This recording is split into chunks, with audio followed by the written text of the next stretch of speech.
The first lie was so small I almost didn't notice I was telling it. We had been dating for 3 months when Daniel asked me what I wanted to do that weekend. The truth was I wanted to stay home. I was exhausted from work, overwhelmed by the constant performance of being the version of myself I thought he wanted. But when I looked at his face, hopeful, excited, planning, I heard myself say, "Let's go hiking. I've been wanting to get outside." I hate hiking. I always have. The bugs, the heat, the forced enthusiasm for nature. But he loved it. And I loved the way he looked at me when I pretended to love it too. That was the beginning. It's strange how quickly small lies compound. How one false preference leads to another, until you've built an entire personality out of things you don't actually feel. I started saying yes when I meant no. I started laughing at jokes I didn't find funny. I started molding myself into the shape of his ideal partner, convinced that if I could just be exactly what he needed, he would never leave. And it worked. He fell in love with me. Or rather, he fell in love with the version of me I had constructed specifically for him. By the time we got engaged, I had almost forgotten there was a difference. The wedding was everything he wanted. Outdoor ceremony. Intimate guest list. Vows we wrote ourselves. I stood there in a dress I had chosen because it matched his aesthetic, not mine. And I promised to love him honestly, to be myself with him, to never hide who I truly was. I meant it. In that moment, I actually believed the person standing there was the real me. The first year of marriage was good. We moved into a small apartment downtown. He got a promotion. I started a new job. We hosted dinner parties where I cooked elaborate meals I found exhausting to prepare, and everyone said we were the perfect couple. He would put his arm around me and say, "I'm the luckiest man alive." And I would smile and think, yes, this is what love looks like. But underneath, something was shifting. It started with small moments of dissonance. He would suggest we go to a concert, and I would feel a flash of resistance before automatically agreeing. He would ask my opinion on something, and I would have to pause, wondering what the correct answer was, not what I actually thought, but what he wanted to hear. One night, lying in bed, he turned to me and said, "I love how easy you are. How we never fight.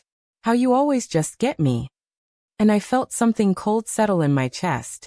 Because the reason we never fought wasn't because we understood each other perfectly. It was because I had erased every part of myself that might create conflict. But I didn't say that. Instead, I kissed him and said, "I love you too." The second year was harder. I started noticing the weight of all the small performances. The way I had to remember which version of myself I was supposed to be in any given moment. The exhaustion of constantly calibrating my responses to match what I thought he wanted. And then came the night that changed everything. We were at dinner with his family. His mother was telling a story about his childhood, and everyone was laughing. I was laughing too, playing my role perfectly. And then she turned to me and said, "You're so good for him. You're exactly the kind of woman he needs. Calm, supportive, never demanding." Daniel squeezed my hand and smiled. "She really is." And in that moment, I realized I had succeeded too well. I had become exactly what he needed, which meant I had no idea who I actually was anymore. That night, I locked myself in the bathroom and stared at my reflection. I tried to remember the last time I had expressed a genuine preference, the last time I had disagreed with him about something that mattered, the last time I had allowed myself to want something he didn't want. I couldn't remember. I had lied to save us. I had smoothed over every rough edge, hidden every inconvenient truth, performed every version of happiness until the performance became my reality. And now I couldn't remember what the truth had been in the first place. I started keeping a journal after that night. Not a shared journal, not something I would ever show Daniel, but a private space where I tried to excavate the person I used to be. I wrote things like, what do I actually like? What do I want that has nothing to do with him? Who was I before I started shapeshifting to match his needs? The answers came slowly, and they frightened me. I realized I didn't actually enjoy most of our weekend activities. I didn't like the restaurant we always went to. I didn't want to live downtown. I wanted space, quiet, a garden. I didn't want to host elaborate dinner parties. I wanted small, intimate conversations with people I actually connected with, not performances for his colleagues and friends. But more than that, I realized I was angry. Not at him. He had never asked me to lie. He had never demanded I become someone else. The lies had been my choice. My strategy. My desperate attempt to make myself lovable, by erasing everything that might make me difficult to love. And now I was trapped inside a marriage I had built on a foundation of deception. The worst part was that he had no idea. He thought we were happy. He thought we were perfectly matched. Because I had spent 3 years making sure he never saw a single crack in the facade. One evening, about 4 months into my private excavation project, Daniel came home excited. "I have news," he said, kissing me. "I got the transfer. We're moving to Seattle." My stomach dropped. Seattle? I know it's sudden. But this is the opportunity I've been waiting for. And you love the outdoors, so you'll love it there. Mountains, ocean, hiking trails everywhere. I stared at him. I had never said I loved the outdoors. I had performed loving the outdoors. But he had internalized that performance as fact. And now we were making life decisions based on a version of me that didn't exist.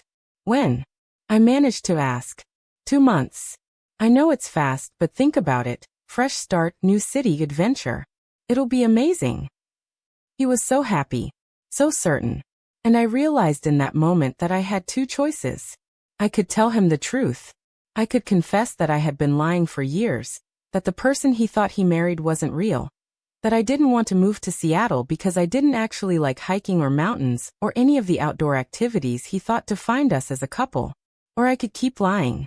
I could move to Seattle and continue the performance. I could protect his happiness and his illusions and our marriage. That's wonderful.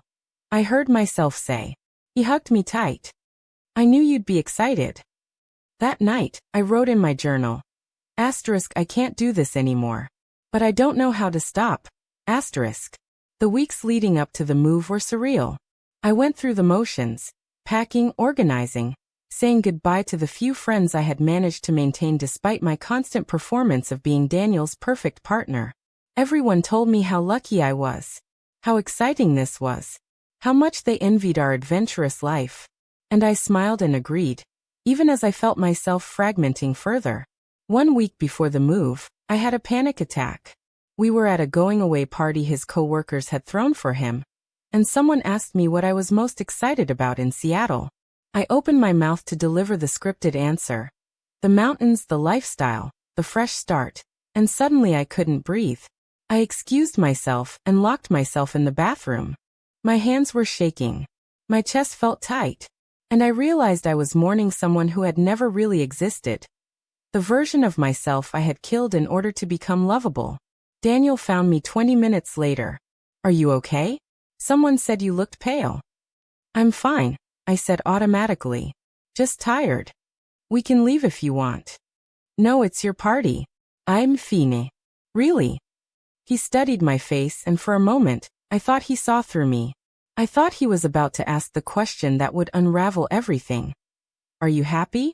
But instead he said, "You work too hard. Once we're in Seattle, you should take some time off. Relax.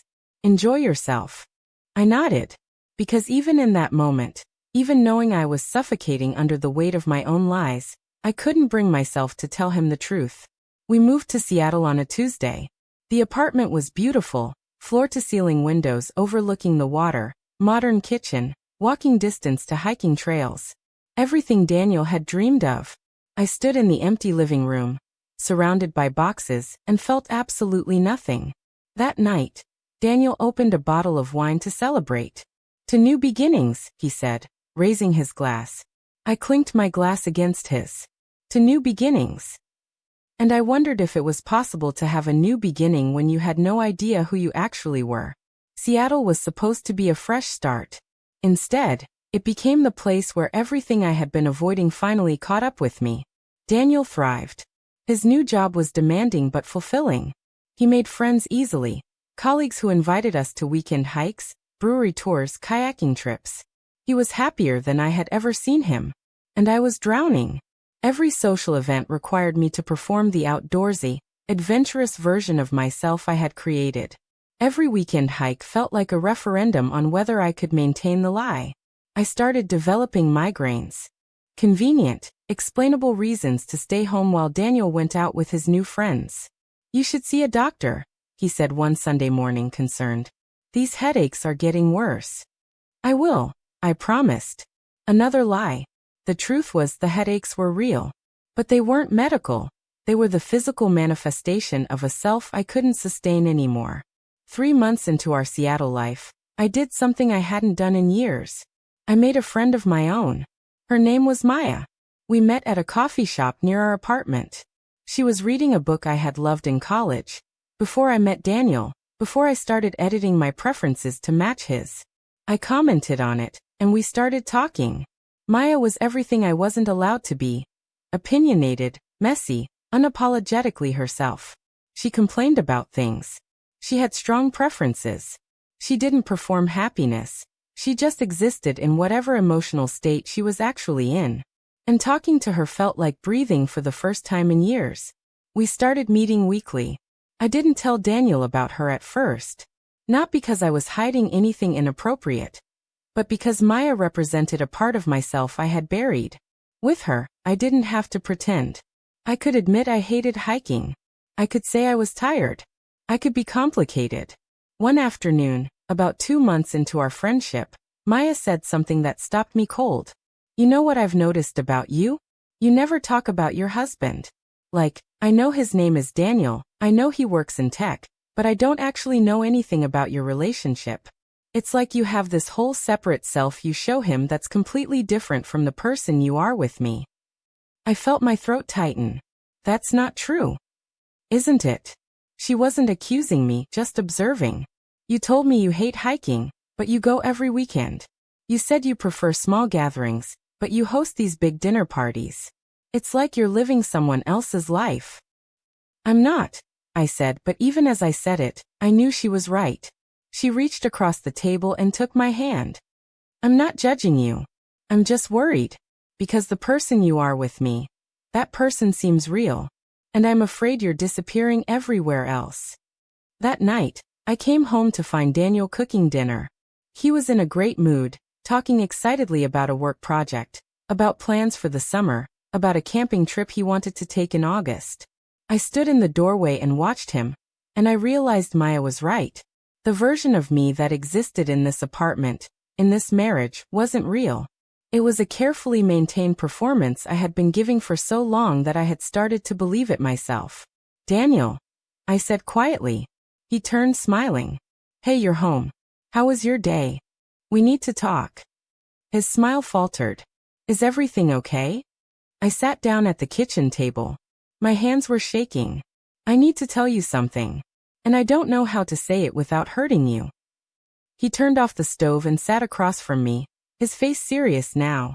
"What is it?" I took a breath. "I've been lying to you. Not about one thing.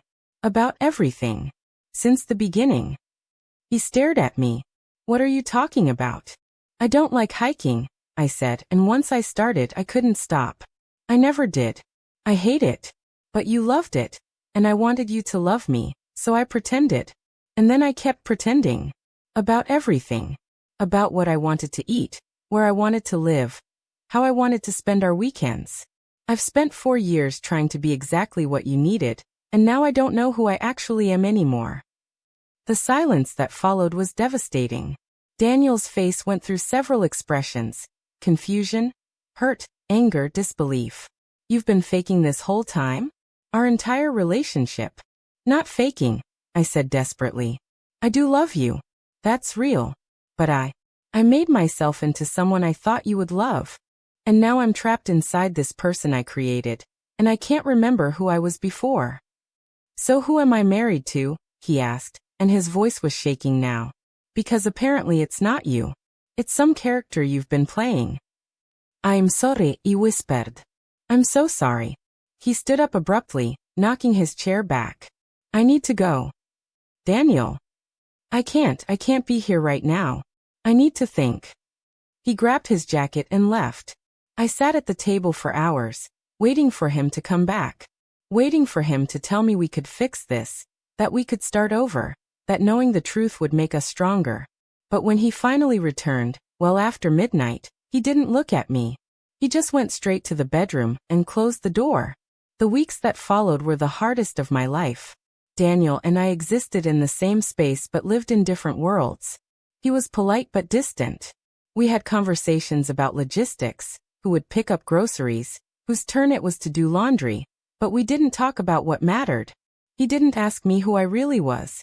And I realized that was because he was afraid of the answer. One night, about 3 weeks after my confession, I found him sitting on the couch with a photo album open on his lap. It was from our wedding. "I've been looking at these," he said quietly, trying to figure out which parts were real. I sat down beside him, careful not to get too close. "It was all real. I just wanted so badly for you to love me that I became someone you would never have a reason to leave." "But that's not love," he said, and there were tears in his eyes now. "That's not partnership. You didn't trust me enough to show me who you actually were. You decided for both of us that the real you wasn't good enough." "I know," I whispered. "And now I don't know what we have. Because when I think about our life together, I can't tell what was you and what was performance. Were you happy on our honeymoon? Did you actually want to move here? When you said you loved me, was that even true?" "Yes," I said firmly. "That was always true. I've never lied about loving you." "But you lied about everything else," he said.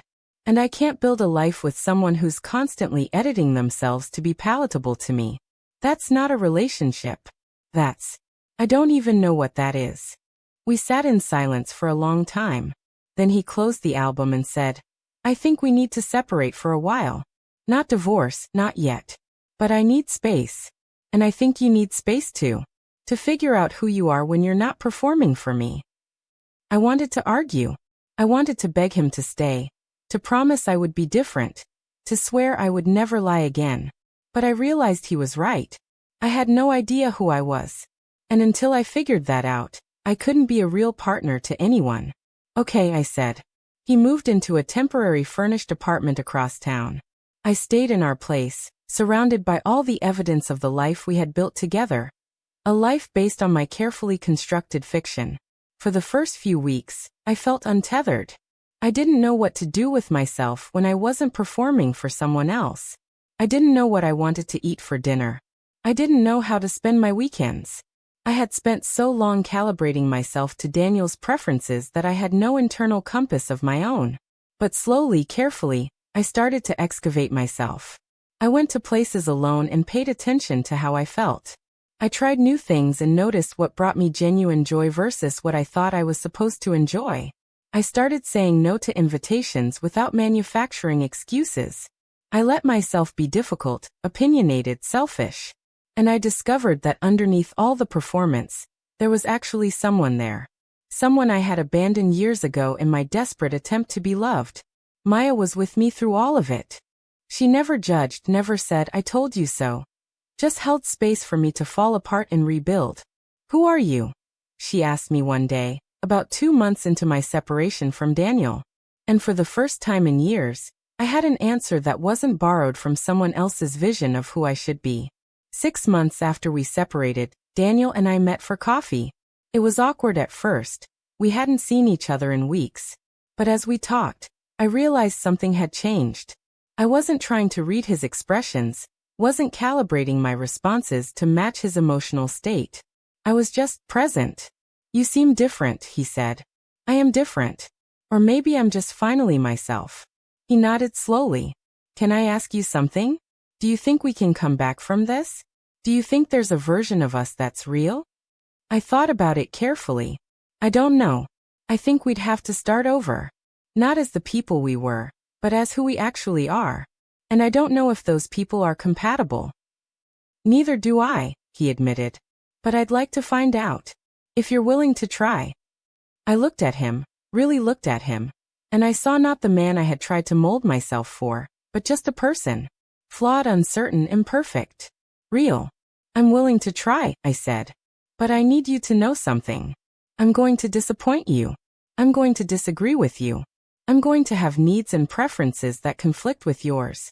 I'm going to be difficult." He smiled, and it was the first genuine smile I'd seen from him in months. "Good. Because I don't want to be married to a ghost." We're rebuilding now. Slowly. It's harder than the first time around because we're both actually present, both actually honest. We fight sometimes. We discover incompatibilities we didn't know existed. But we're real with each other. And I'm learning that being loved for who you actually are, complicated, difficult, imperfect, is worth so much more than being loved for who you pretend to be. Some days I still catch myself starting to perform, starting to smooth my rough edges to make things easier. But now I notice it. And I stop. And I let myself be difficult. Because the alternative, living inside a lie until you can't remember the truth, is a kind of death. I lied to save us. And in doing so, I almost lost myself completely. But I found my way back. Not to who I was before, but to who I actually am. And that, finally, feels like the truth.